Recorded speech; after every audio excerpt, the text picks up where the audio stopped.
The story of George Müller. There are moments in history when one person's life becomes a mirror for the soul of an entire generation. George Müller was such a person. But if I told you that this man who would eventually care for over 10,000 orphans with nothing but faith and prayer started his life as a thief and a drifter, you might struggle to believe it. Yet it is precisely because of that darkness that his light burns so remarkably bright in the pages of history. This is the story of a man who discovered that when you truly surrender everything to God, you discover that God never leaves you wanting. Imagine being young and lost. That was George Müller in the early years of his life. He was born in Germany, in a small town where poverty seemed as certain as the changing seasons. His family had very little, and the world around him seemed equally unforgiving. As a boy, George learned that survival sometimes meant taking what was not his to take. He became a thief, stealing money from his mother, deceiving his father, accumulating lies the way other children accumulated toys. But these small crimes did not satisfy the hunger inside him.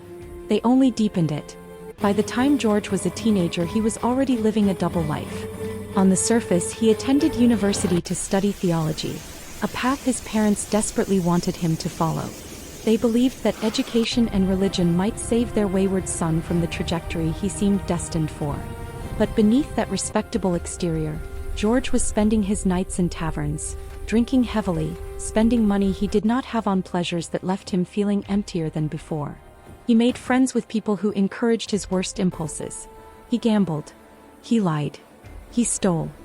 He convinced wealthy merchants to loan him money with no real intention of ever repaying them. George Müller had become the kind of person whom everyone knew was going to end up either in prison or in an early grave. What George did not know was that his story was not yet finished. What he could not see was that all of this brokenness was going to become the foundation for something extraordinary.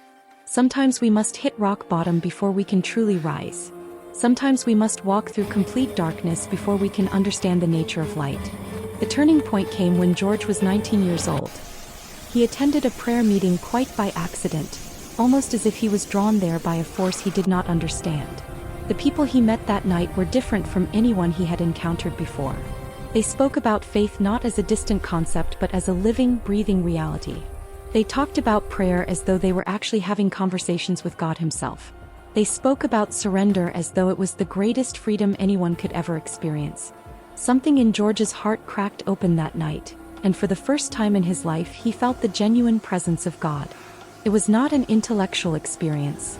It was not the result of clever arguments or persuasive rhetoric. It was the actual, undeniable presence of the divine touching a broken young man and saying, "I know who you are and I still love you." From that moment forward, George Müller began his transformation. He stopped stealing. He stopped lying. He stopped gambling. He began attending church regularly, not out of obligation or social expectation, but out of a genuine, burning desire to know God more deeply. He devoted himself to studying the Bible with an intensity that amazed everyone who knew him. But more than that, he began to pray in a way that would define the rest of his life. He learned to pray not just with his lips but with his entire being. He learned to bring everything to God, not just his grand desires but his smallest needs. And God answered. George eventually became a minister, a pastor who deeply cared about the spiritual welfare of his congregation. But his heart was fractured by what he saw every day on the streets of Bristol, England, where he eventually settled. He saw children, tiny children with dirt under their fingernails and hunger in their eyes, living on the streets because they had no one to care for them. These were the orphans of the industrial age, the forgotten ones, the ones that society had deemed disposable. Most people walked past them. George Müller could not. But here is where George's faith became something truly radical. At that time there were orphanages in England, but they were dark places, often abusive and dangerous. George had a vision of something different. He wanted to create an orphanage that was filled with genuine love, where children could be fed not just physically but spiritually. He wanted to create a home where they could recover from the trauma of abandonment and discover their own worth. But he had no money. He had no wealthy benefactors lined up. He had no guarantee of funding. What he had was something far more valuable. He had faith that God would provide. And so George Müller made a decision that seemed absolutely insane to everyone around him. He decided to never directly ask for money. He decided that he would present his needs only to God. He would write about the work in simple terms and he would pray. He would trust that God would move the hearts of people to give. For over 60 years, George Müller would run orphanages caring for thousands of children, and he would never once make a personal appeal for funds. He would never pressure anyone to donate. He would never compromise his vision for the sake of financial convenience. He simply prayed and God provided. Miracles became his daily bread. The stories are astonishing. There were times when George would wake up in the morning and realize there was no food in the kitchens for the hundreds of children in his care. So he would gather the children and he would pray. He would thank God for the meal they were about to receive, even though the food had not yet arrived. And then, often within minutes or hours, someone would show up at the door with provisions. A baker would come with fresh bread, his ovens having produced more than usual that day, and his heart mysteriously moved to deliver it to the orphanage. A farmer would arrive with milk and butter. Donors would send money in letters, often writing that they had felt an inexplicable urge to contribute, that they had heard nothing about the work but felt compelled by God Himself to give. These were not coincidences. These were not lucky breaks. These were the direct intervention of God in response to faithful prayer. George Müller documented everything. He kept meticulous records not out of a desire for recognition, but because he wanted people to know that God was real, that He was active, that He heard and answered prayer. Over 60 years, George cared for more than 10,000 orphans. He built 5 large orphanage houses. He operated schools and missionary programs. He traveled the world sharing his testimony. And he did all of this without ever personally asking for a single donation. But the most extraordinary part of George Müller's story is not the numbers. It is not the impressive statistics or the buildings he constructed. It is the transformation that occurred in his own heart and in the hearts of thousands of children. George understood that faith is not about believing in the abstract. Faith is about trust. It is about surrender. It is about looking at the circumstances that seem impossible and choosing to believe that God is bigger than those circumstances. And when you live that way, when you truly surrender your life to God's guidance and provision, something remarkable happens. You begin to see the world differently. You stop being driven by fear. You stop being motivated by the need to secure your own future.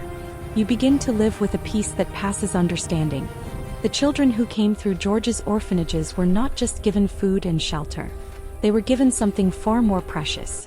They were given dignity. They were shown that their lives mattered, that they had value, that they were loved unconditionally. Many of them went on to productive, meaningful lives. Some became ministers themselves. Some became teachers. Some built families and communities.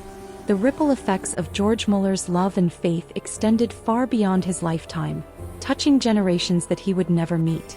Yet George himself remained humble. He never sought recognition. He never wrote books about himself, though others wrote about him. He never gave interviews promoting his own accomplishments. He simply did the work that God called him to do, and he trusted God to do the rest. In his later years, when he was celebrated as a spiritual giant, he would deflect the praise. He would say that all of this was God's work, not his own. He was simply a vessel, an instrument through which God chose to work. When you study George Müller's life, you begin to understand something profound about the nature of faith. It is not a feeling. It is not an emotion that comes and goes with our circumstances. It is a choice. It is a daily decision to trust that God is who He says He is, that He cares about us, and that He will provide what we need. It is a choice to look at the impossible and say, "My God is bigger than this." It is a choice to pray when there is no indication that an answer is coming, and to do so with genuine gratitude, as though the blessing has already been received. George Müller spent 60 years proving to the world that this kind of faith actually works.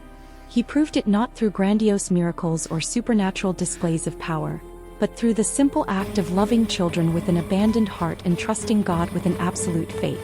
Every meal that appeared when there was nothing in the cupboard was a miracle. Every child that was saved from the streets was a miracle. Every life that was transformed through his ministry was a miracle. Today, when we look at our own lives and see the challenges that seem overwhelming, we might ask ourselves, what would George Müller do? Would he panic? Would he compromise his principles for the sake of financial security? Would he lose faith because circumstances looked difficult? The answer is no. George Müller taught us through his life that there is a power available to us that transcends human limitation. There is a God who hears prayer, who sees our needs, and who provides. Not always in the way we expect and not always on the timeline we prefer, but always in a way that is ultimately for our good and for His glory. George Müller's story invites us to examine our own lives.